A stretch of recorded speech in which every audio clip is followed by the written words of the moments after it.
While the West is busy projecting Russia on a losing wicket in the war, highlighting Ukraine's deep strikes inside Russian territory, Russia has in fact ripped through Ukraine's formidable defensive front line in the east. The Russian president made a rare appearance in battle fatigues as he visited a forward command post. Here, he was informed by his generals that Russia had taken control of Kostiantynivka in Ukraine's famed fortress belt. Why is the loss of this city a grave cause of concern for Ukraine? What is Ukraine's fortress belt? And what happens if Russia advances past it? I'm Shivan Chan. Now, welcome to Game Plan. Let's get to the point.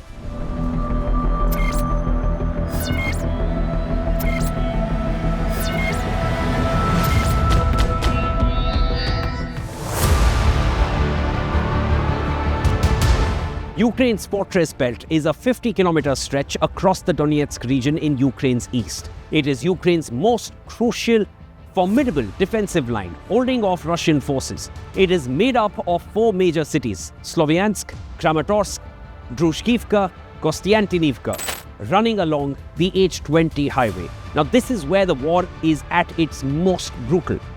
The terrain in this belt is aptly suited for a strong defensive line, and that's why it's called the fortress belt. But this is not the case for the regions around and beyond it.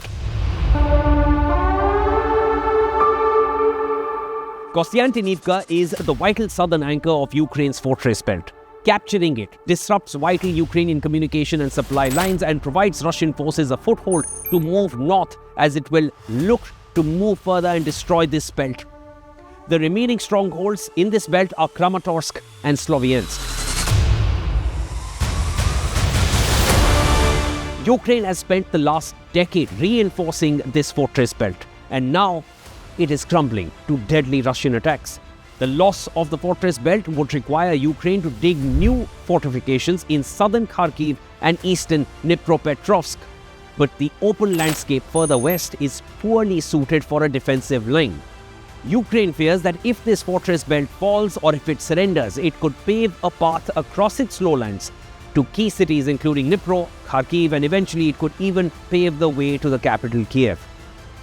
Russian military claims their troops have gained 29 settlements and 636 square kilometers of territory in the month of June alone, 2026. So on a daily basis, the average is that the Russians are taking over 1 new Ukrainian settlement and gaining over 21 square kilometers of land on the battlefield. Now, it took Russian forces 9 months to seize Bakhmut, 22 months to seize Pokrovsk, and at this rate, taking over strategic cities of Kramatorsk and Sloviansk will prove to be far tougher and longer campaigns. In total, this year, Russia claims to have taken over more than 870 square kilometers of land in Ukraine and 53 settlements. So while you hear of Western media highlighting Ukrainian gains, here's a glimpse of what Russia is claiming on the battlefield. At this pace, how long do you feel this war will last?